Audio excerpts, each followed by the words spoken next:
Muito bem. Então, mais uma vez, bom dia a todos e a todas. Eu quero também agradecer a presença de todos e de todas e a curiosidade, vamos dizer assim, né? Ah, que legal. O Takahashi está dizendo que é aluno da pós-graduação da psicologia. Bacana. Seja bem-vindo. E então quero dizer que é muito importante nós estarmos aqui, principalmente no dia de hoje, falando sobre história e memória, né? Principalmente porque nesse mundo do negacionismo, esse mundo da revisão historiográfica, né, o que menos importa é memória, porque a memória é perigosa, né, para aqueles que querem apresentar uma visão do passado, por exemplo, né, segundo suas intenções. Tá? Então, gente que diz, na ditadura é melhor, na ditadura era melhor. Se você não viver a ditadura, você acaba acreditando que é verdade. Né? Então, aquele que não se deixa enviar ou controlar, né, por esse negacionismo, por esse revisionismo, porque nunca deixou de lado, né, nunca deixou de cultuar sua memória, reviver momentos do passado, por exemplo, inclusive história de família mesmo. Né? Então, esse se deixa controlar muito menos, porque diz, não, esses caras são loucos, estão falando alguma coisa que não tem absolutamente nada a ver. Né? Depois, se houver tempo, eu comento com vocês uma discussão que eu tive aqui no centro da cidade ontem, lá na Praça do Patriarca, com dois camburões, né? Mas não eram nem camburões, eram ônibus blindados, né? Tropa de choque, escrito choque na frente, com canhões de água, né, para jogar contra a população, que era um grupo que estava em frente à prefeitura, de sem teto, né, reivindicando melhores condições de vida e que suas reivindicações fossem atendidas pela prefeitura. Então, ali, intimidando essas pessoas, já estavam esses trogloditas. Né?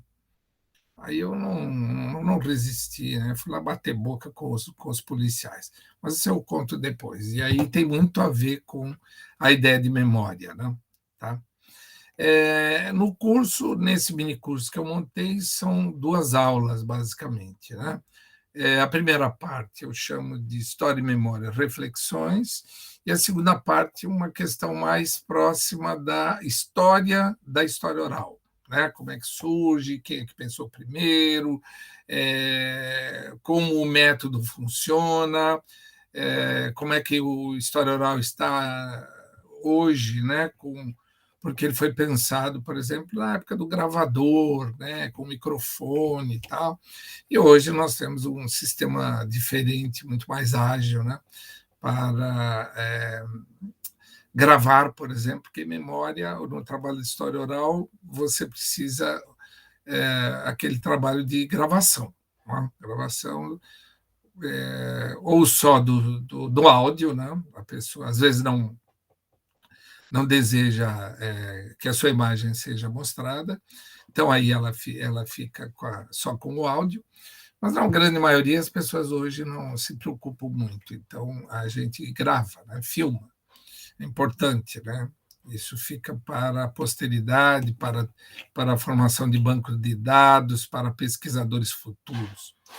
Mas desde que história oral surge, né, isso por nota surge primeiro nos Estados Unidos e depois na Inglaterra, depois se espalha para o mundo, ela tem uma questão importante que envolve a história oral, que história oral é história, né? Por que muitos, até hoje, existem professores de universidades importantes, né, que não levam em consideração a história oral? Né? Mas isso tudo a gente vai começar a discutir agora, tá, gente? Então, eu não estou seguindo aqui o chat, tá? Eu peço que o Felipe pilote isso. Se houver alguma dúvida ou alguma pergunta, que ele me fale, porque como a minha tela está dividida, eu vejo metade, um trechinho pequeno com a Franciele, Henrique e o meu ícone aqui. E mais ninguém, né? E se eu aumentar aqui esse slide, aí ele toma a tela inteira, e aí eu não consigo controlar, mudar o slide. Então, infelizmente, tem que ser assim.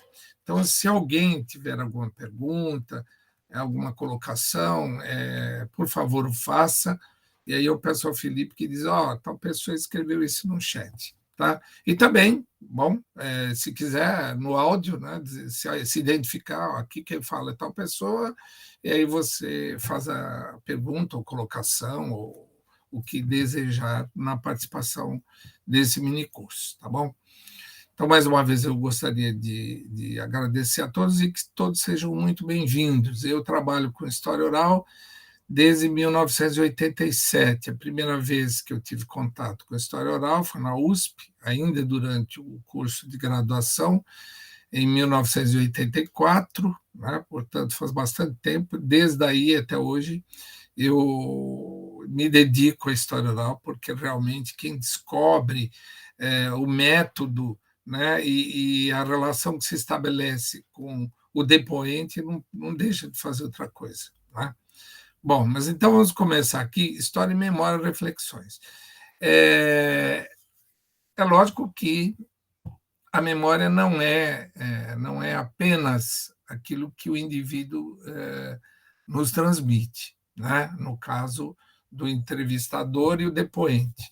Ela quase sempre é cercada de aquilo que eu chamo de suportes da memória, que são documentos, fotografias, qualquer elemento que sintetize lá aquilo que a pessoa está lembrando. Por isso eu resolvi iniciar esse minicurso com essa fotografia. Essa fotografia, provavelmente da década de 50, né, foi tirada por um primo meu, na Vila Madalena.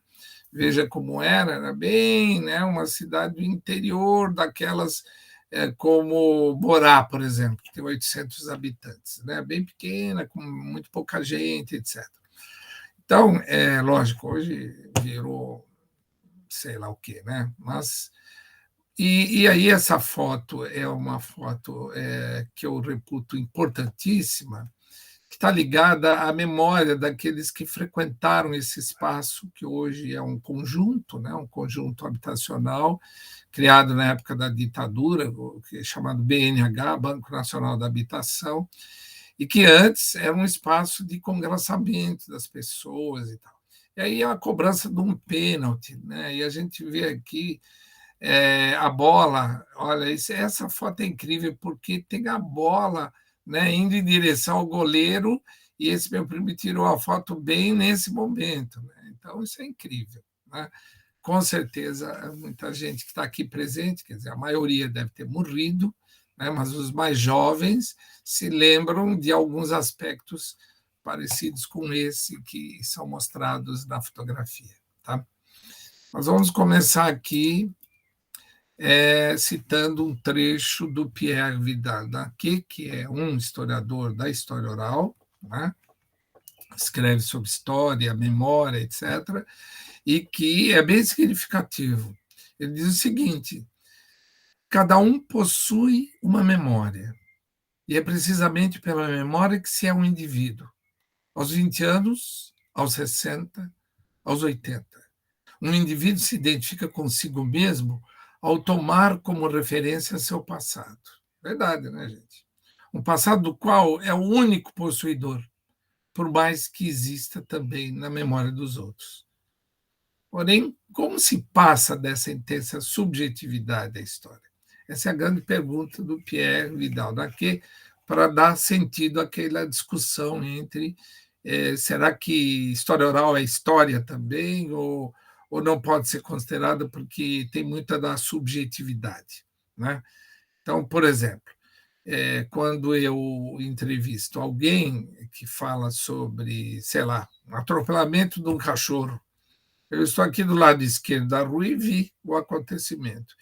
E outra pessoa está do outro lado, do lado direito. Ela vai ver também o mesmo acontecimento, só que as visões são diferentes. Né?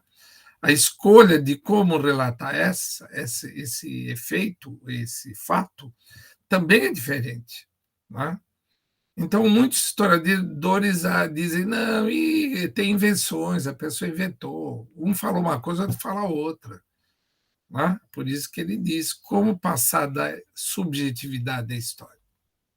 Então, vamos começar aqui. O Philippe Juttard, né, professor da Universidade de Provence, e da a famosa École des Études en Sciences Sociales, né, que é o Olimpo, né, das humanidades, por exemplo, né, na França, em Paris, né, ele é um especialista no protestantismo, história protestante, né, e pioneiro na história oral da França. Né? Philippe Juttard é autor e coautor de numerosas obras que fazem referência, por exemplo, à lenda dos Camisards, né? Que é um acontecimento histórico importante.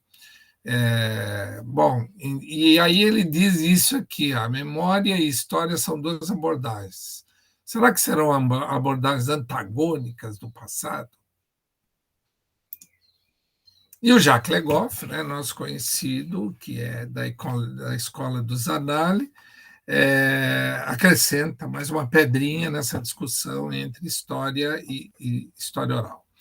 Que relações tem a história com o tempo, com a duração, tanto com o tempo natural e cíclico do clima e das estações, quanto com o tempo vivido e naturalmente registrado dos indivíduos da sociedade.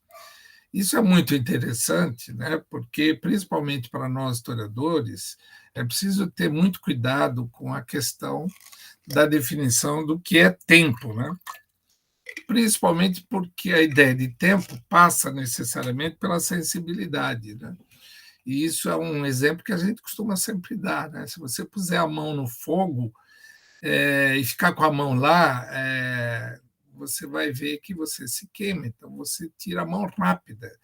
Então, se você ficar com a mão lá, parece que você ficou muito tempo, apesar de ser um segundo. Né? E ao contrário, né?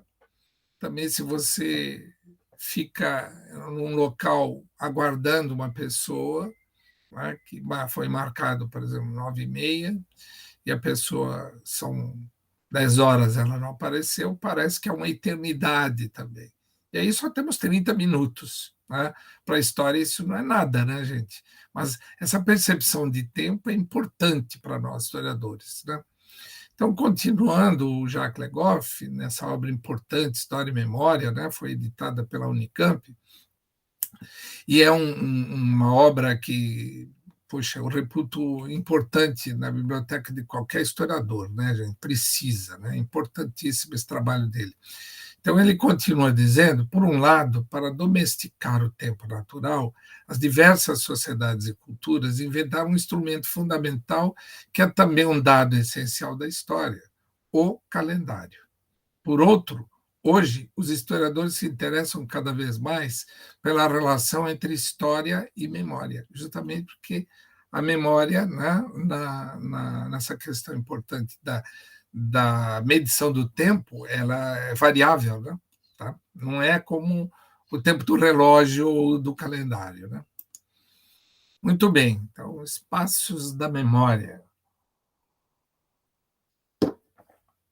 Esse termo criado pelo Pierre Nora, e que aparece no livro da Ecleabose, muito bacana, outro livro que, por favor, tem na biblioteca, na nossa biblioteca. Eu tenho também esse livro escaneado. Quem quiser, eu posso enviar. Esse livro é uma poesia, além desse estudo da memória, tá, gente? E lá Ecleabose fala dessa questão dos espaços da memória.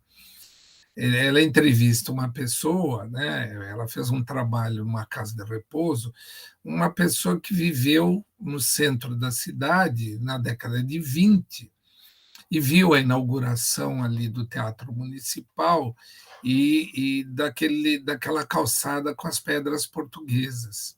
E a Cléa levou lá, ela já tinha mais de 90 anos, e ela não conheceu mais nada, ela viu o monumento, né, que lembrou da inauguração em 22, e só conheceu a cidade depois, além do monumento, pelas pedras da cidade.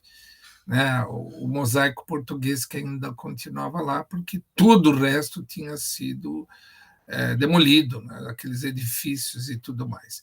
Isso é o que a gente chama de espaços da memória, né, locais onde a memória vai afluir. Puxa, isso eu me lembro. Né?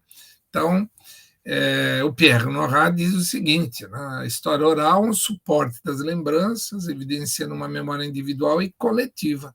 Tá? Não existe a memória individual pura e simples. Temos que entender isso. Já já nós vamos falar do Maurice Halbwachs, que é um teórico, né, escreve uma obra importante chamada Memória Coletiva, que também é muito importante para quem deve se dedicar ao estudo da memória, que é um clássico, né? E então essa questão da memória individual e coletiva a gente também durante agora essa primeira parte do curso hoje vamos falar um pouco mais, né? Então ele diz memória é o vivido e história é o elaborado. Bonito isso, né? Através do resgate da memória se reconstrói o passado. Tá? É o trabalho do historiador. E, nesse sentido, ele está tentando mostrar que tanto a memória, e aí é a questão da história oral, quanto a história, que é o elaborado, é o escrito, né, elas fazem parte desse resgate que é o trabalho do historiador. Né? O trabalho do historiador é o resgate. Não existe túnel do tempo, né, gente? Quando você dá aula, tá? Começa a dar aula lá para o ensino fundamental, principalmente, aqueles aluninhos, eles acham que quando você fala de história, é como se você estivesse contando realmente o que aconteceu, né? Como se estivesse entrando no túnel do tempo e fazendo com que eles vivenciassem a história como aconteceu. Né? É importante, lógico, leva-se em consideração, inclusive, o nível de compreensão do indivíduo, e para isso a gente precisa conhecer um pouco o Piaget, né, aquele trabalho das etapas de cognição, né, de cada pessoa, de cada indivíduo. Você vai ter que usar uma linguagem adequada para que o aluno compreenda isso. Né? Então, o trabalho do historiador não é um trabalho de túnel do tempo. Né? Isso era uma série da década de 60, né? O túnel do tempo. Bom, aqui eu insiro, já que memória é história, né? História é o elaborado e memória é aquilo que eu ofereço. Essa foto, né? Eu nasci no centro da cidade de São Paulo, mas vim para a Vila Madalena ainda muito jovem, né? Com 2 anos, né? Bebê, 2 para 3 anos. E, bom, eu moro na Vila Madalena há mais de 62 anos, portanto, eu tenho 64 agora, e lógico, vi toda essa transformação, né?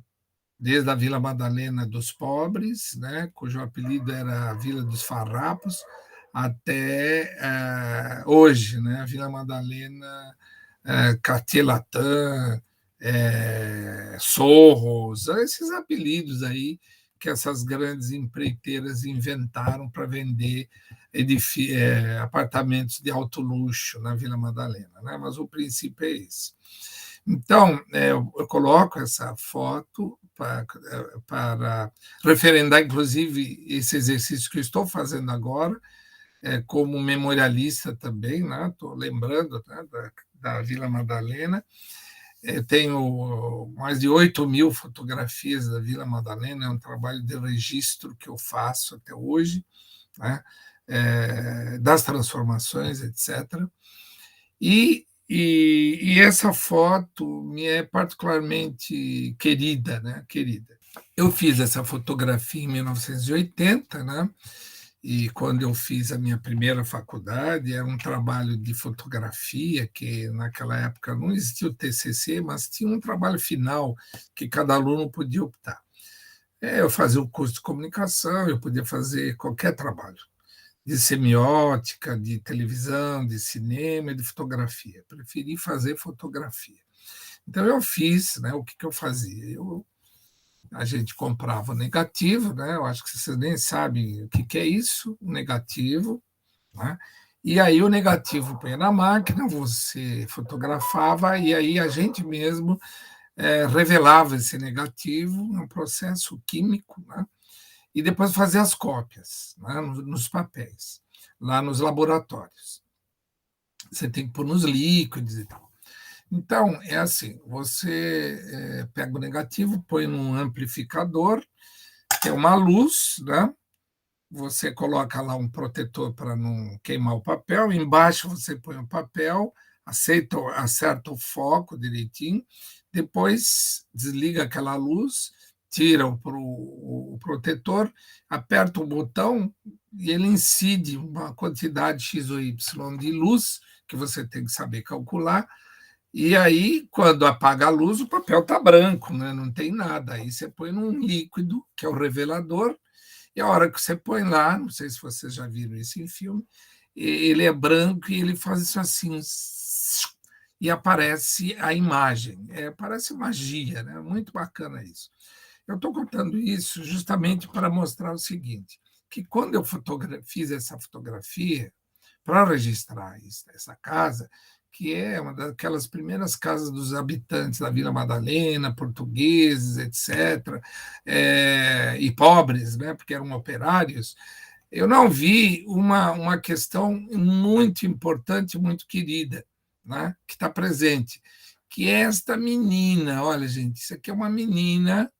Tá vendo? Ó, escondida. Isso eu só descobri quando eu vi no revelador, porque eu estava mais atento, essa menina escondida atrás desse poste. Isso é incrível, né? Quem será essa menina hoje? Né? Por que, que ela estava escondida? Ela estava com medo? Ao mesmo tempo, ela demonstra nessa fotografia um quê de futuro, né?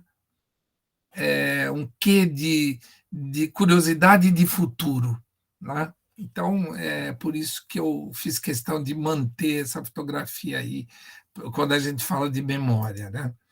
Muito bem. Então, se formos voltar na história para tentar sintetizar essa ideia, quem falou primeiro de memória, né? Como é que isso está sintetizado, etc. Bom, não é preciso citar apenas os gregos, né? Se você fizer, por exemplo, uma, uma incursão nas cavernas onde existem pinturas rupestres, apesar daquilo ser considerado, né, paleontologia, etc., são as divisões da história, né? Mas aquilo também é uma memória, né? Aquilo é uma memória. Porque, em primeiro lugar, ela surgiu na cabeça do indivíduo como memória. Então, quando ele fotografa, ele desenha, por exemplo, um bisão com 4, 5 patas, o que, que é isso? Um bisão não tem 4, 5 patas, mas isso é para mostrar que o bisão está em movimento. E depois, logo em seguida, uma mão, que é uma coisa mágica, ou seja, ele fazia lá no fundo das cavernas, que era como se fosse um exercício de querer. Então, o bisão correndo e ele iria, então, caçar esse bisão. Isso tudo surge primeiro na cabeça dele, né, como memória daquilo que ele viveu, e depois ele sintetiza. Tá? Então, é incrível isso, né? Caverna de Lascaux, até aqui no sítio arqueológico da Pedra Furada, né? No Piauí, né? Então, isso é incrível, como é que o indivíduo, o ser humano, pensou primeiro para depois fazer. Né?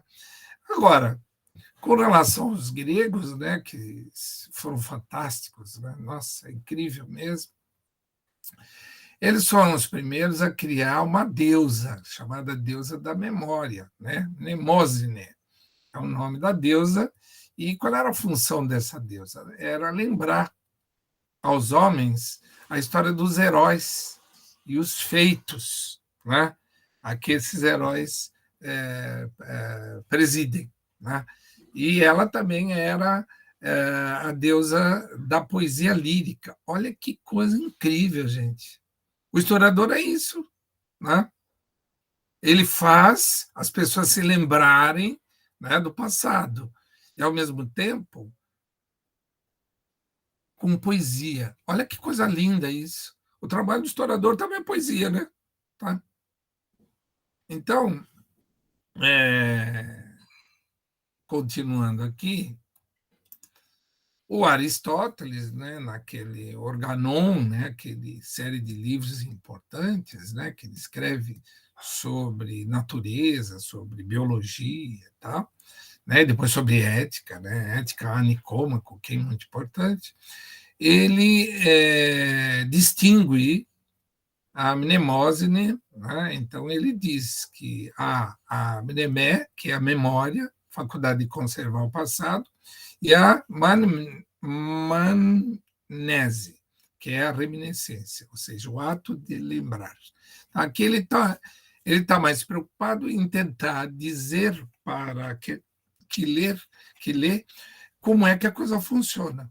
Né? Não é só a questão da memória ligada a um Deus. Né? Isso é muito importante, né, gente? A gente tinha que estudar mais filosofia e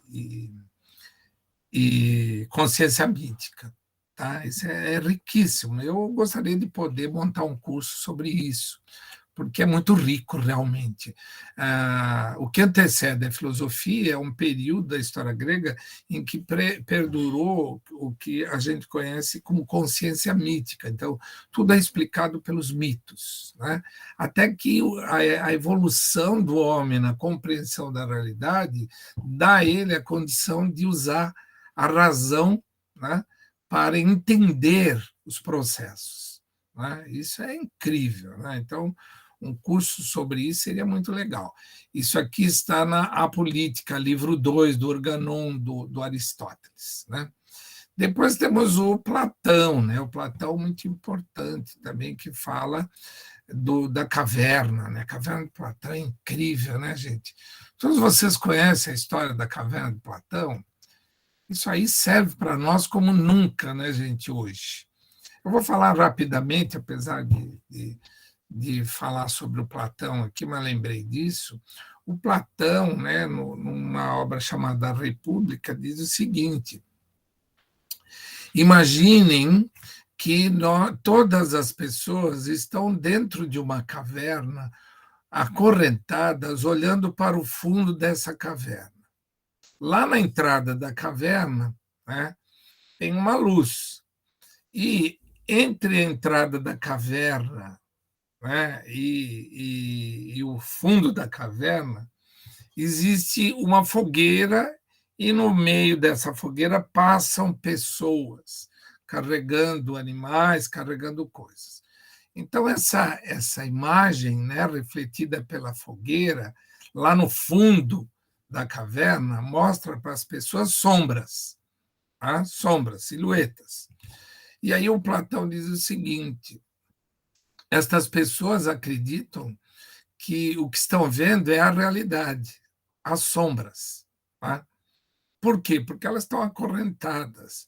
E aí ele diz o seguinte: imaginem que alguém de dentro da caverna consegue se libertar. E aí vai até o início da entrada da caverna e vê que, na realidade, não é uma fogueira, coisa nenhuma, é o sol. E aí ele olha e vê que aquelas sombras são muito mais interessantes, né? Porque ele vê a realidade, que são as pessoas, que são os animais passando. E aí ele vai correndo para a caverna e diz: gente, o que vocês estão olhando são sombras, a realidade está lá fora. O que acontece com aquelas pessoas? Dizem: você está louco, o que nós estamos vendo está aí. Né? Você está inventando isso. E aí, o que acontece com esse ser humano? Se ele insiste demais, essas pessoas, diante do choque da realidade, vão matar esse indivíduo que tentou mostrar a realidade. Gente, eu estou dando esse exemplo para vocês justamente porque ele é, hoje, mais do que nunca, um exemplo do que está acontecendo com todo mundo. Né? As tais de fake news, as pessoas se alimentando constantemente desses WhatsApps e seja lá o que for, né? Que são as sombras, né, gente? Que são as sombras. Então, eu convido vocês a sair da caverna, né? A todos nós, né? Todos nós. E buscar realidade. Deixar de ficar hipnotizado, né, nessa coisa aí 24 horas por dia. Isso é a sombra, né? Isso. Minha gente, só para você ter uma ideia, o Platão pensou isso no século V antes de Cristo, tá? E hoje é uma realidade que, se você falar para muita gente que é aficionada nesses WhatsApps, Facebooks, etc., Instagrams, a pessoa vai ficar louca da vida, né? Ela não gosta que você fale. Né? Bom, mas voltando aqui à questão da memória, o Platão diz o seguinte: a alma, olha que coisa linda isso, né? A alma é revestida de uma camada de cera de modelar. Alma para o Platão não é a alma cristã, né, gente? É diferente, tá? Alma no sentido da essência que compõe o homem, né? Então, a alma é revestida de uma camada de cera de modelar, cuja espessura, consistência e pureza variam de acordo com os indivíduos. Ora, por um dom da mãe das musas, Mnemosine, a cera recebe a impressão das sensações e pensamentos, formando uma gravura em relevo análoga a marcas de anéis. Esta impressão é como que o assinalamento da coisa e o meio de recordarmos-la. O que se apaga ou não conseguir de forma alguma imprimir-se, nós esquecemos. Pô, isso é incrível, né, minha gente? O cara pensar isso naquela época, ou seja, como é que se constitui a memória? A nossa vivência. É na nossa vivência que a gente vai adquirindo que é aqueles relevos, né? Isso é lindo, né? Na Idade Média, podemos falar de memória? Sim. O que vale principalmente é aquilo que o Howard Wagner chama de memória coletiva. Memória coletiva cristã, baseada na liturgia da palavra. A maioria era analfabeto. Tá? Então, o que nós temos, por exemplo, nas igrejas? Tá? Nós temos ali toda a história, né? Toda a história de Cristo, nascimento de Cristo, morte, paixão de Nossa Senhora, batismo de Jesus, tudo isso esculpido ou pintado naqueles afrescos. Né? Então, havia entre a população, né, a crença, né, que era coletiva naqueles valores. Né? Então, a memória, naquele momento, era uma memória coletiva fundada na liturgia da palavra, que era das escrituras, vamos dizer assim, que, no fundo, estavam sendo controladas pela igreja. Né? Tem um texto maravilhoso está na obra chamada Os Irmãos Karamazov, do Dostoiévski, e chama-se O Inquisidor. Tá? E aí o Inquisidor conta a história de um homem na cidade de Sevilha que apareceu com cabelos compridos e todo mundo seguindo aquele homem, e aí a mãe de uma criança desmaiada ou morta, sei lá, foi a encontro porque achou que ele era o Cristo, ele pôs a mão na cabeça da criança, a criança sobreviveu, e aí a igreja imediatamente prendeu esse homem. E aí o monólogo, porque esse pseudo-Cristo não fala nada, é do arcebispo. E é incrível, não deixem de ler, gente. Eu estou falando isso porque para justificar que a memória coletiva cristã era dominada pelo poder da igreja. Né? Então, esse arcebispo, diante desse indivíduo preso, a primeira coisa que ele diz é o seguinte: por que vieste nos incomodar? Nós estávamos muito tranquilos, dando a palavra, e você, depois de muito tempo, volta para nos incomodar e nos destruir. É ótimo isso, gente. É muito bom. Não deixem de ler na obra do Dostoiévski. Isso também é memória, né? Tá? Bom, na Idade Moderna, né, nós temos o iluminismo, lógico, então o exercício da razão, né, por isso que é chamado de iluminismo, porque o uso da razão ilumina o homem, né, a ideia do desenvolvimento da ciência e tal, as luzes contra a superstição, nós temos uma apologia à racionalidade, né, até que, num dado momento, predomina o cartesianismo, né, a crença de que tudo deve ser analisado através de um método e que tudo tem que ser, e esse método tem que ser um método matemático, né? Isso é terrível, porque durante muito tempo, e até hoje, né, a ciência ela segue esse método cartesiano. Tá? As ciências humanas questionam isso, né? Tá? Porque nós não somos matemática pura. O ser humano é muito mais do que isso. Também é sensibilidade. Então, aí também há, dentro daquilo que chamaríamos memória coletiva, apologia à racionalidade. Né? Bom, retomando aqui esse choque entre história e memória, né? Então, história é sinônimo de memória, né? Como eu disse, a história se apodera da memória coletiva e a transcreve, né? E mesmo não só a coletiva, a individual, como eu disse, né? No caso do pintor lá da caverna. Na verdade, também era um interesse da comunidade dele, né? Aí eu coloquei aqui exemplo da unificação alemã. Nós sabemos, por exemplo, que tanto a Itália quanto a Alemanha foram unificadas, né, no século XIX, por volta de 1870, 73, por aí, nesse período, né, Alemanha e Itália, e que é um projeto burguês, né, da Itália é a partir do Piemonte, região em que é o primeiro-ministro Cavour põe em prática os interesses da classe burguesa, e aí há um problema grande, porque, por exemplo, na Itália são mais de 50 dialetos, e essas formas de expressão representam uma visão de mundo de determinados grupos. Então, eles tiveram que fazer isso a ferro e fogo, tá? Inclusive segregando formas específicas de línguas, né? Tá?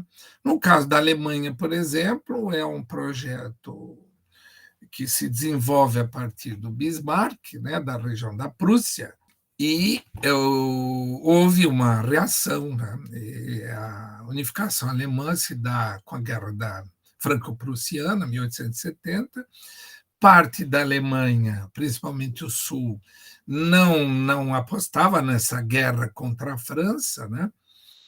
Também é um projeto burguês, né, de procura de hegemonia, né, entre a França de Napoleão III, o sobrinho de Napoleão Bonaparte, e a classe burguesa alemã, capitaneada pelo Bismarck. Né? O que o Bismarck fez? Eles se comunicavam através de telegrama, e o Bismarck, então, ele manipula um telegrama que teria vindo da França, insultando todos aqueles de língua alemã. Isso fez com que até aqueles que não aceitavam um projeto de unificação aceitassem pela identidade. Né? Só que não é uma identidade pura. Houve a guerra, tal, né? Muita gente foi lutar, mas existem particularidades. Então está aí, né? Século XIX, é o momento da perda da memória, noções de oficialidade. Ela vai se ancorar na história. Então é o seguinte: quando se cria um Estado, se cria um hino, uma bandeira, etc., o que nós estamos vendo aqui? Nós estamos vendo uma realidade que não existia antes. Então, aquela memória daquele espaço vai ser reescrita, né, gente? E para poder ser reescrita, o que aconteceu? Né? muito habilmente, o governo alemão, né, capitaneado pelo Bismarck, ele vai propor, e aí tem o próximo slide, né, que é dos irmãos Grimm, para poder estabelecer uma identidade e buscar em toda a Alemanha esse tipo de conto, chamado lenda, né, que é particular de cada região. E foi tão eficiente isso, né? Chapeuzinho Vermelho, Joãozinho e Maria, todas essas histórias que eram populares e que passaram a ser, então, histórias que representassem essa Alemanha. Isso fez com que grupos que não se identificavam muito com esse novo Estado passassem a dizer: bom, então nós também temos parte nisso. Não é? Então, veja como é importante nessa relação entre memória e história. Não é? Também ocorre, e aí é muito legal, se vocês quiserem assistir, o filme Adeus Lenin, né?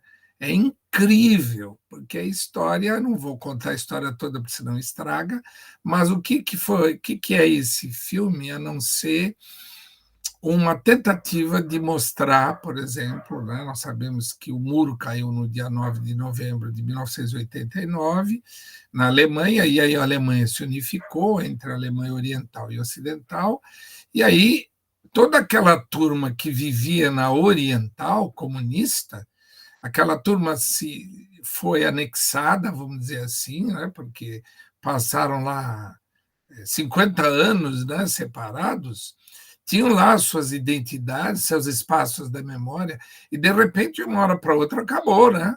Eles tinham que negar tudo isso. Então, o filme Lenin é uma metáfora para falar onde está a memória das pessoas. O que foi feito com a memória dos habitantes da Alemanha Oriental, apagadas. Né? Assistam, gente, vale a pena. Mas continuando aqui, vamos mostrar aqui que também no século XIX e XX começa a se preocupar em estudar a história, a memória em todos os campos. Né? Olha lá, a memória emancipou-se da história. Antes era uma atribuição do historiador. Né?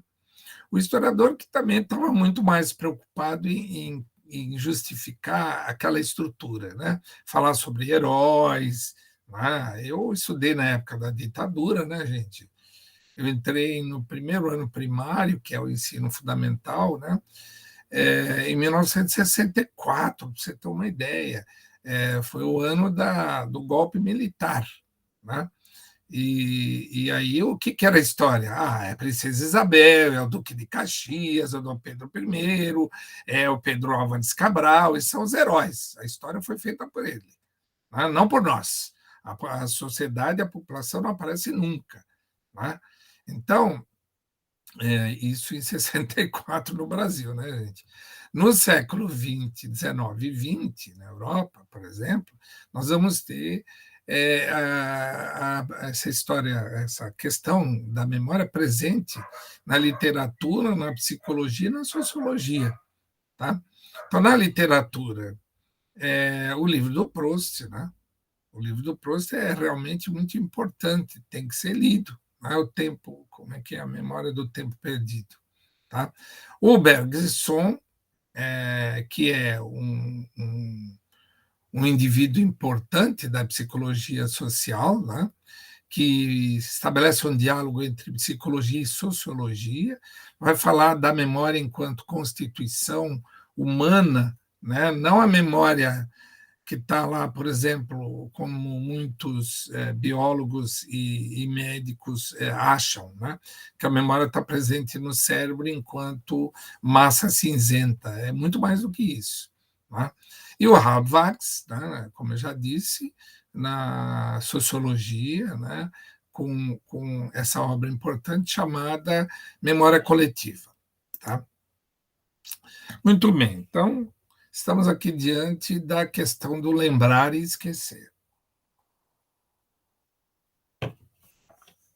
O ato de lembrar e esquecer é o mecanismo do processo da memória. né? Está no campo da psicologia social e da neuropsiquiatria. É o campo lá também do Bergson, tá? Então, por que a gente lembra de umas coisas e esquece de outras?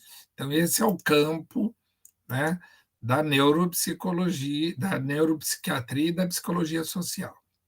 A Ecleia Bose, né, era professora titular do Instituto de Psicologia da USP, né? Então, por isso ela escreve esse trabalho maravilhoso de memória, né?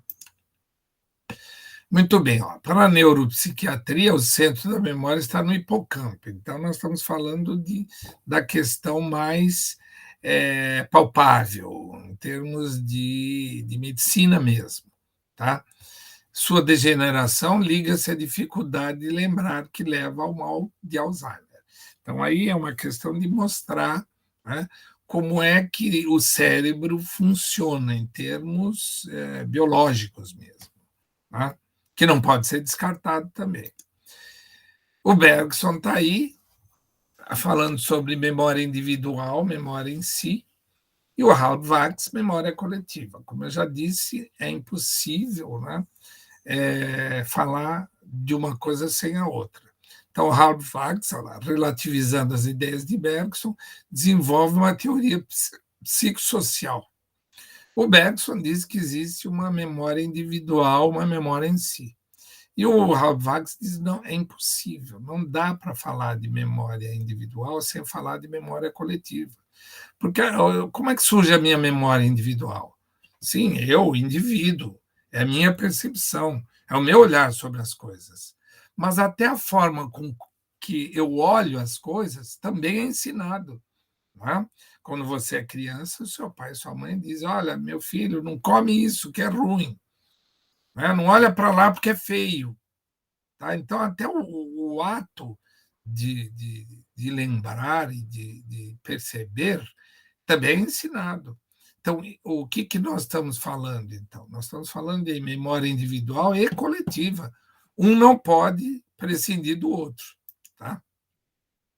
Aqui está, né, o livro da Eclebose, lá na página 17, e ela diz: a memória do indivíduo depende do seu relacionamento com a família, com a classe social, com a escola, com a igreja, com a profissão, com os grupos de convívio e os grupos de referências peculiares a esse indivíduo.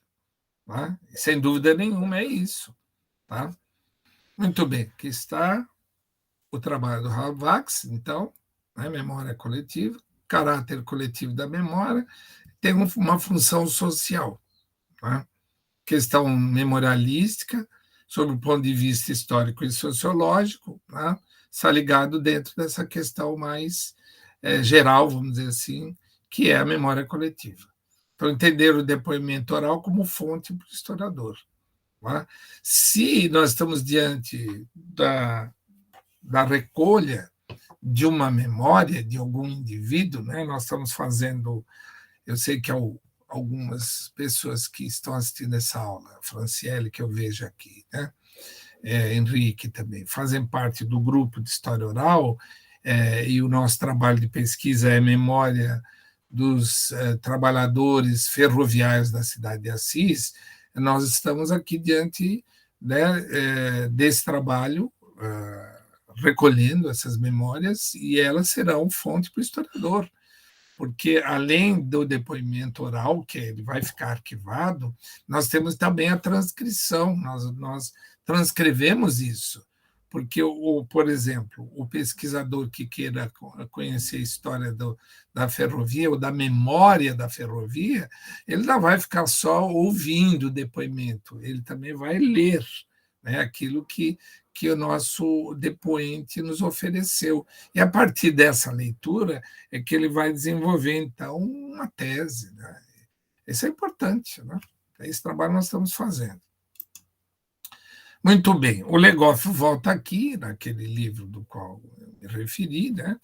Ainda colocando mais uma pedrinha, né, nessa questão da memória e na relação da memória com a história, dizendo o seguinte: a memória onde cresce a história, que por sua vez a alimenta, procura salvar o passado para servir o presente e o futuro.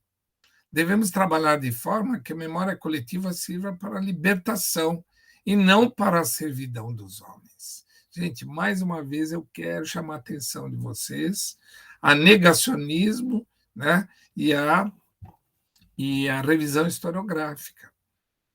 Então, a memória coletiva deve servir para a libertação, não para dizer, né, como nós temos ouvido, o AI-5, na época da ditadura era melhor.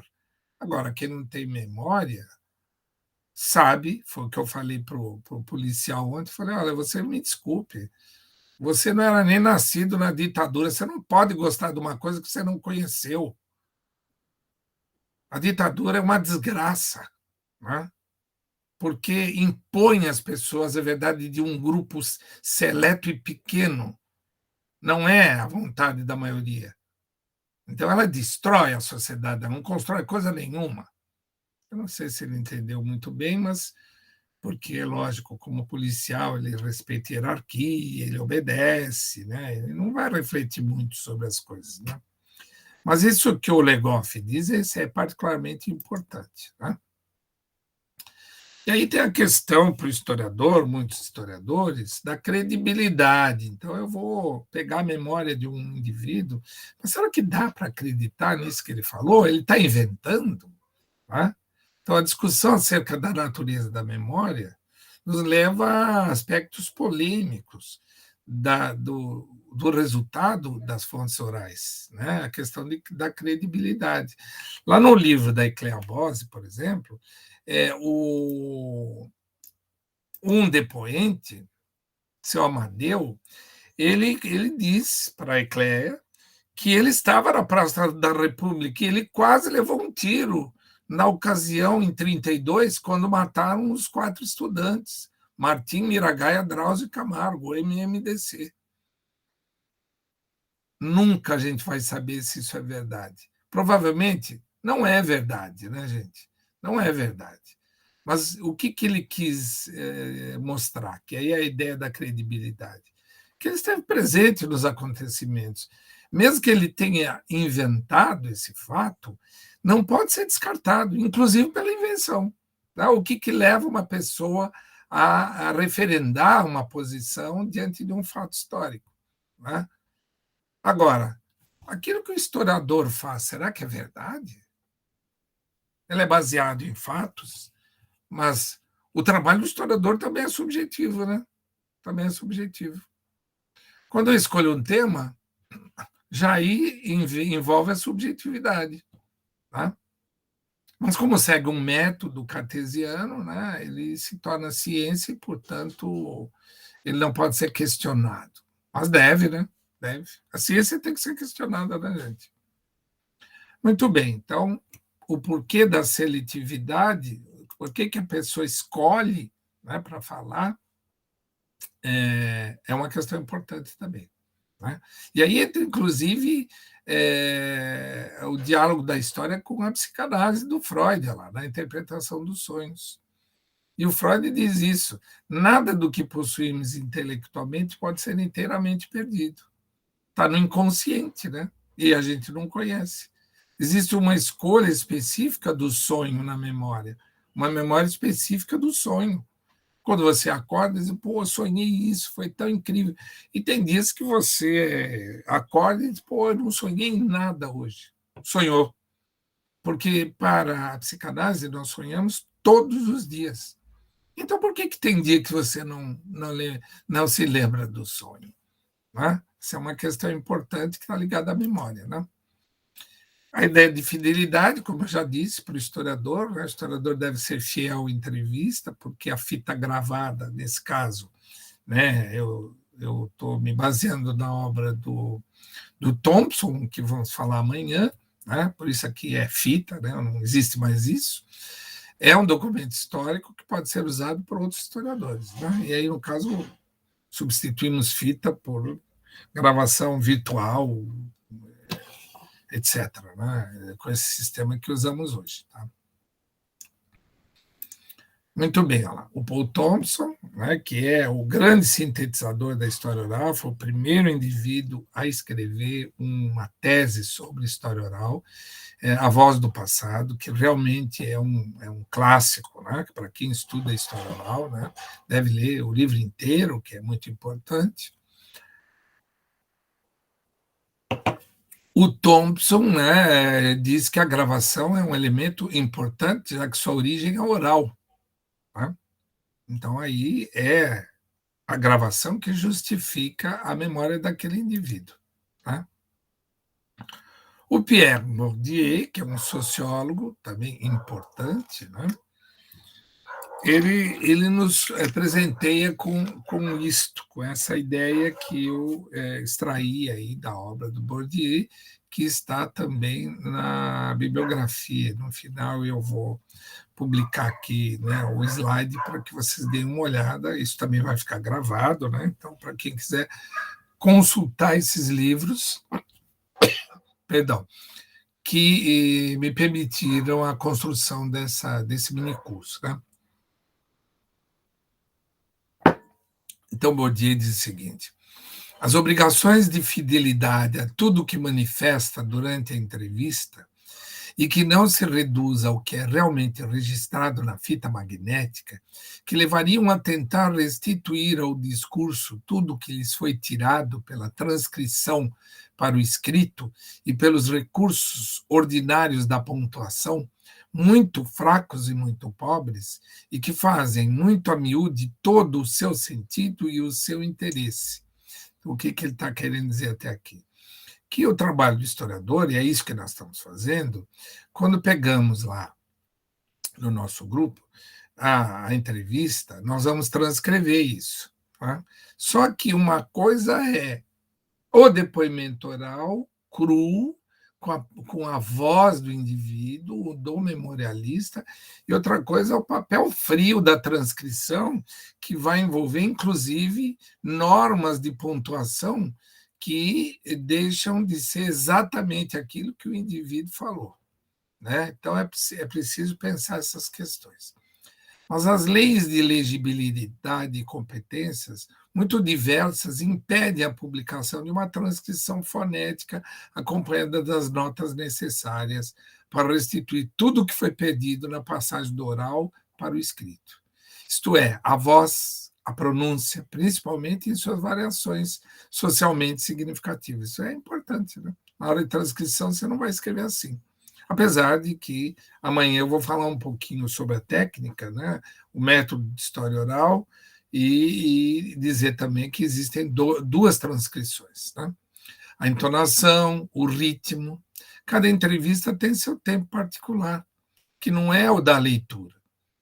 A linguagem dos gestos, da mímica, de toda a postura corporal, etc. Tudo isso tem que ser registrado e tem um significado profundo, né, na compreensão. Bom, aí um choque entre os positivistas e a escola do Zanelli, é importante destacar. Os positivistas sempre afirmaram que se não está no documento não é verdade. Tá? E a escola do Zanelli diz, não, espera um pouquinho, não é bem assim que a coisa funciona. Né? Olha lá. Registro dos fatos históricos, tal como sucederam, só com evidências documentais, positivistas. Testemunho oral é inadequado para os positivistas, né? Não vale a pena, não está escrito, não representa a verdade. E aí entra, então, a escola dos análises, o Marc Bloch e o Lucien Febvre, né? Com o Charles Blondel, Maurice Halbwachs, né, que em 25, a partir desse momento em que se estabelece essa discussão desses historiadores da Escola dos Análises, primeira fase, com os positivistas, né, então o Charles Blondel e o Maurice Halbwachs escrevem a primeiro trabalho, Estrutura Social da Memória, isso em 25, né, gente? A Escola dos Análises é de 24, é o primeiro número, né? Ah, não, desculpe, é 29, tá? Mas em 24, o Lucian Febvre e Marc Bloch já estavam se organizando para pôr em prática a escola, né? Essa revista que vai ser o primeiro número em 29, tá? A Escola dos Análises se constitui aí em 24, exatamente. Muito bem.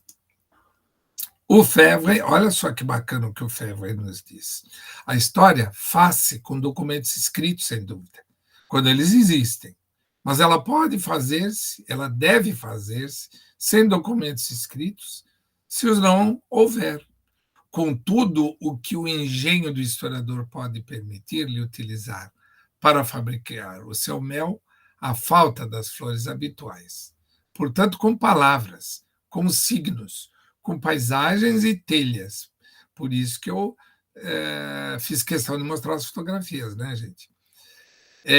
Com formas de cultivo e ervas daninhas, com eclipses da lua e cangas de bois, com exames de pedras por geólogos e análises de espadas de metal por químicos.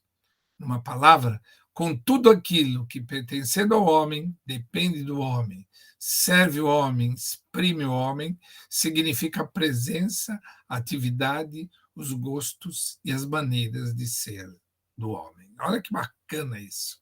Né? Então, aí já deu um tapinha de pelica na cara dos positivistas, né? Tá? Então, por isso, lá nos análises, eles vão, e isso é muito importante para o trabalho de história oral que vai se constituir depois, né? Esse apoio da Escola dos Análises, nesse diálogo, primeiro com todas as ciências e depois com a ideia de história total, né, da Escola dos Análises. Tá? Então, eles vão desenvolver conceitos, abordagens e métodos, né, a história do cotidiano, por exemplo. Na escola de Frankfurt, influencia o grupo dos análises na exploração do tema, cultura e memória, por exemplo. Tá? Então, lá no meu curso, né, eu dou, no primeiro semestre, História Política e Econômica da Europa, na Idade Moderna, e no segundo, eu falo um pouco sobre a Ásia, a África, né? Índia, China, Japão, etc. A questão também econômica e política, e depois parto, na segunda parte do trabalho, para a Escola dos Análises, nessa questão primordial do imaginário, né? História de cultura e memória. Tá? Então, aí a gente analisa lá a história da morte, a história da criança, a história da sexualidade. Isso é realmente uma influência da Escola dos Análises que é realmente muito rica para que nós nos compreendamos nesse processo todo, né, da história. Muito bem. Importância do estudo sobre memória, ainda retomando, né, e costurando, agora tentando costurar de forma adequada essa relação que não pode ser negada entre memória e história. Até hoje, muitos são os historiadores que referem a África, aos povos indígenas da América, como exemplos de povos sem história, porque apresentam a forma oral, né? Tá? Então, muitos historiadores, ainda com um viés positivista, rançoso, dizem: não, isso não é história. Né? Eu tenho um livro francês que eu adquiri faz muito tempo, perdão, que são esses manuaizinhos, né, que os estudantes na França usam. Né? E a primeira frase, né, desse livrinho está escrito: existem povos sem história, a França não é um deles. Primeira frase. Né? Como é que pode existir povos sem histórias? Eu dei gargalhada quando abri o livro e vi isso e comprei. Falei, putz, eu preciso comprar isso. Né? Isso é muito importante, né, para depois fazer essa crítica. Né? Tá? Muito bem, olha lá. Então, nós temos que, convidamos quem estuda a história oral, estabelecer essa reavaliação, né, entre história escrita e história oral, entre subjetividade e objetividade. Tá? Existe um peso maior, por exemplo, na história escrita, porque se propõe objetiva, e aí a gente descarta a história oral porque tem muito de subjetividade, né? E aí eu aproveito para fazer a crítica à ciência, né? Existe objetividade no trabalho científico? Há um filósofo chamado Merleau-Ponty, que é um filósofo existencialista, né? E que fala, né, que nos mostra, a partir dessa frase, muita coisa. Né? A ciência explica o mundo, mas se recusa a habitá-lo. O que será que ele quis dizer com isso? Ele quis dizer o seguinte: a ciência ela segue o método cartesiano, né, de tese, antitese, caminho metódico para atingir um objetivo, etc., etc. Tudo aquilo que o René Descartes nos mostra no discurso do método e que para atingir a ciência, tá? Duvidar de tudo que se apresenta para mim, aquela história toda. Mas o Merleau-Ponty diz o seguinte: quando um cientista está lá no laboratório, ele deixou de ser humano? Não, né? A ciência é feita por um homem, né? Então, até aquilo que o homem faz no laboratório, e hoje mais do que nunca, independe até do cientista. Ele vai depender do financiador, do capital, daquilo que o capital interessa que ele desenvolva. Por isso ele diz, a ciência explica o mundo. Então, meteorologia. Eu sei se daqui a pouco vai chover ou se hoje chove e amanhã sai sol, né? Porque existe todo um trabalho na meteorologia que envolve física, matemática, química, inclusive. Só que ele pode explicar o mundo, mas ele se recusa a habitá-lo por quê? Porque esse método ele não é nada humano. Nós não somos matemática, né, gente? Não dá para ser exato constantemente, né, como quer a ciência. Então, isso é muito legal. Isso mostra que nem a ciência, né, é isenta, né, que há subjetividade também na ciência. Então, estamos aqui, a Maria Isaura Pereira de Queiroz é uma professora, dedicou a vida dela durante muito tempo também a essa questão da análise da memória, né? E ela diz isso: as memórias, as histórias de vida e depoimentos pessoais, a partir do momento que foram gerados, passam a constituir documentos, como qualquer outro. Isto é, definem-se em função das informações, indicações, esclarecimentos escritos ou registrados, que levam a elucidações de determinadas questões e funcionam também como provas, né? Então, ela mostra que tanto a parte oral quanto a escrita, porque quando o historiador vai lá pesquisar um tema como esse, Memória dos Ferroviários de Assis, ele vai ter necessariamente essas dois suportes, essas duas fontes, tá? E elas são importantes para a história, tá?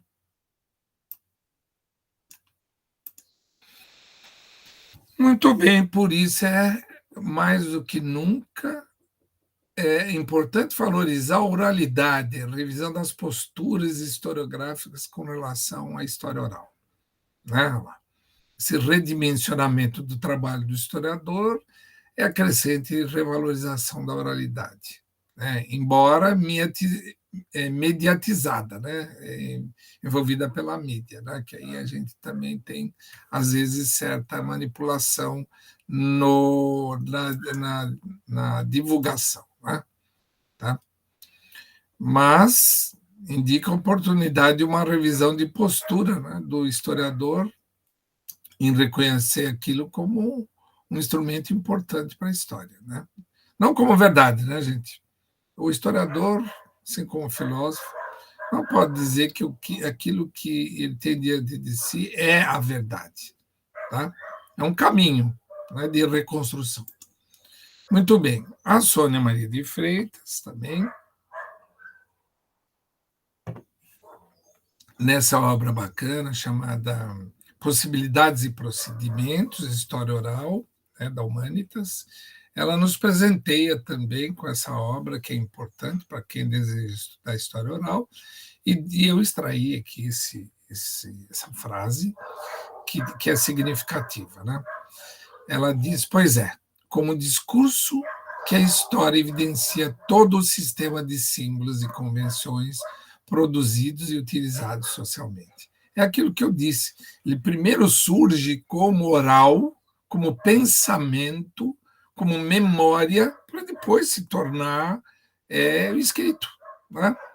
O Pitágoras, né, que foi lá no Egito lá, e fez o teorema de Pitágoras, ele não precisou subir na pirâmide para saber quantos metros ela tinha. Lembra o teorema de Pitágoras? O quadrado da hipotenusa, etc., tudo aquilo. Primeiro, ele pensou naquilo para depois escrever, né? Tá? É isso, né? Então, além disso, retomando a Sônia, a voz é um elemento em si mesmo. Suas variações dão sentido ao texto transmitido, transformam-no, dando-lhe, muitas vezes, um significado além do que foi meramente dito, né? Dependendo da entonação e tudo mais. Tá? Muito bem, então vamos valorizar essas novas fontes históricas, sonoras e visuais, depoimento, cinema, música, fotografia, caricatura, né? Tudo isso que é a produção humana e que passa necessariamente pela memória, né? Antes de se constituir. A história total, como eu já disse, né, é uma proposta da Escola do Zanalli, né, que é, então, abraçar o trabalho do historiador, né, estabelecer um diálogo com a sociologia, antropologia, psicologia, linguística, ciência política, etc. O trabalho do historiador não existe sozinho, né? Se ele se propuser ser consistente, ele tem que estabelecer esse diálogo, né? Nós estamos aqui diante das histórias de vida, né? Então também eu, por exemplo, nossa, eu tenho muitos diários, né? Eu mexo em caçambas, já achei vários diários jogados no lixo das caçambas. Tenho guardados, é incrível, né? A memória das pessoas registradas nos diários, né? O que se escreve lá, né? É incrível. Tem uma professora da USP, professora Ana Maria Camargo, ela é especialista em diários, né, gente? Em memória dos diários, né? Bem bacana. Bom, então, histórias de vida, né, que estão registradas ou faladas ou dadas em depoimento, diários, e os documentos pessoais, né, experiência social concreta, características de uma coletividade. Eu dava aula num colégio do Estado há muito tempo atrás, né, gente? A certeza absoluta que nenhum de vocês era nascido. E em 1986, na Escola do Estado.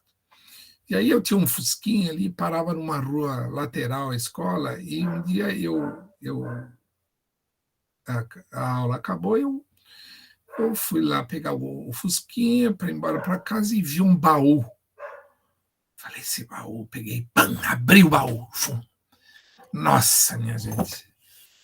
Eu acho que eu quase fiquei doido. Né? Historiador, né? O que tinha lá? Fotografias, carta e visita. Aí eu comecei a tentar reconstruir a história de quem era aquela gente representada ali. Tinha fotos da época do Império, minha gente. Esse material está comigo. Eu dei um curso uma vez sobre problemática da cultura material, né? Mostrando. E o tema era memória jogada no lixo. E aí eu falo da história e mostro esse material, né? E a importância dele como suporte de uma memória, né? Bem bacana. Bom, então, características da coletividade, né? É isso, diário, documento pessoal, fotografia, como eu disse, né? É preciso, então, resgatar, né, pela história oral, uma certa dignidade, né? Porque o que temos oficialmente é a história oficial, né, gente? História oficial é a história dos dominantes, né? A história de vida e depoimento resgata a palavra dos indivíduos sem voz, sujeitos do processo histórico. Tá?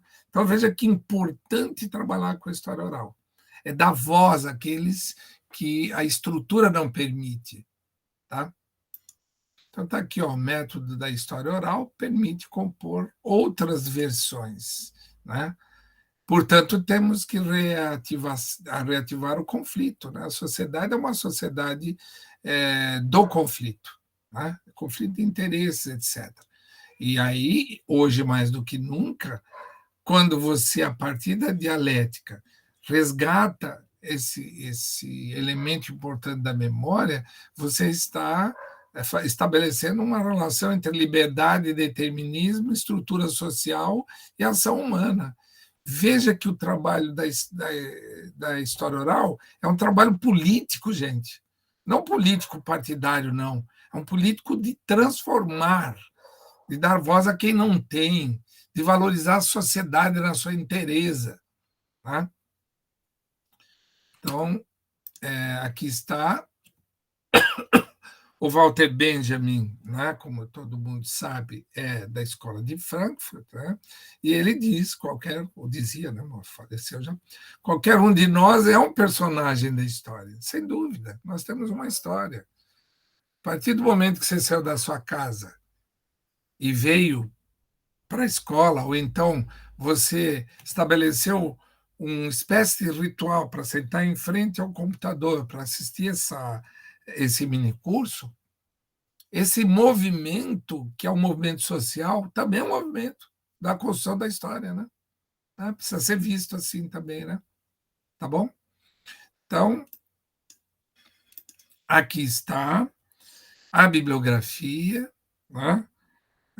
Os livros que foram usados, o Walter Benjamin, né? É incrível esse o narrador. A Verena Alberti, ela tem um manual, né, que suplantou aí o Thompson, História Oral, Experiências do CPDOC. Tá? Infelizmente, toda essa gente especialista e de altíssimo gabarito foi eliminada do CPDOC, né, por influência dessa gente que se encastelou no poder, né, que quer a destruição da sociedade, infelizmente, né? O Henri Bergson, A Alma e o Corpo, né? Cartas, Conferências, Outros Escritos. O Peter Burke, que fala sobre a escola do Zanardi, que fala sobre isso, né? A ideia da escola total, etc. A Arte da Conversação, do Peter Burke. Da Ecléa Bose, Memória e Sociedade. Lembrança de Velhos, como eu comentei, incrível, né? Muito. Eu sou apaixonado por esse livro, né, gente? Eu convido vocês a lerem, eu tenho certeza que vocês vão gostar também, sabe? O Tempo Vivido da Memória, são ensaios da Ecléa. O Pierre Bourdieu, Compreenderem a Miséria do Mundo. Aspásia Camargo também, né? História Oral e Política, dentro da obra da a Maria Ferreira, ela era também do CPDOC, História Oral do Rio de Janeiro. Dunaway, esse é um trabalho de história, né? Também dos Estados Unidos, né? História Oral, uma antropologia interdisciplinar, da Associação Americana, isso nós vamos falar amanhã, né? Lucian Febvre, Combates pela História. Aqui também, a Maria Ferreira, entrevistas, abordagens e uso da história oral. Tá? História oral e multidisciplinaridade, usos e abusos da história oral. Da Sônia Maria de Freitas, também citada, História Oral, Possibilidades e Procedimentos. Do Maurice Halvax, Memória Coletiva. O Roman Jacobson, Linguística e Poética, né, que ele fala sobre a importância da língua como um elemento social e ligado à memória também. Né? Se você não tiver vocabulário e não lembrar as palavras, você não fala. Né? Lógico, é mais complexo do que esse trabalho do Jacobson, né? Mas é legal, vale a pena ser visto. Da Maria de Lourdes Mônaco Janotti, né, que a gente carinhosamente chama de Dilu, foi minha professora lá da USP, a primeira vez que a gente falou sobre história oral foi com ela, né? Ela tem trabalhos também do Jutá, do Jacques Legoff, do Alan Neves, né, também em inglês, dos Estados Unidos, o Pierre Nora, que é uma obra clássica, entre memória e história, problemática dos lugares, né, a Luísa Pacerini, in italiano, Vita quotidiana e cultura materiale delle classi subalterna. Bom, e aqui mais vocês também depois podem voltar aqui. Está aqui o Thompson, né, a voz do passado, e a Ian Vanzina, que fala sobre tradição oral da África, né, muito importante. Né? Bom, e o Paul Ricoeur, Memória e História, que fala sobre esquecimento. Então, minha gente, por hoje é isso. A aula de hoje foi uma tentativa de estabelecer essa reflexão entre história e memória, esse debate, né, que muitos historiadores se debruçam, eu acho, também sou um deles, né, em nome da valorização da memória, também como elemento primordial do mundo e da sociedade que a gente vive, né, porque senão a história fica a cargo dos historiadores, né, que vão contar a história como eles veem. Não, a história é tudo, né? A história, inclusive, daqueles que viram da forma diferente daquilo que o historiador está vendo. Porque mesmo o historiador que vivenciou determinado fato, a versão é dele. Né?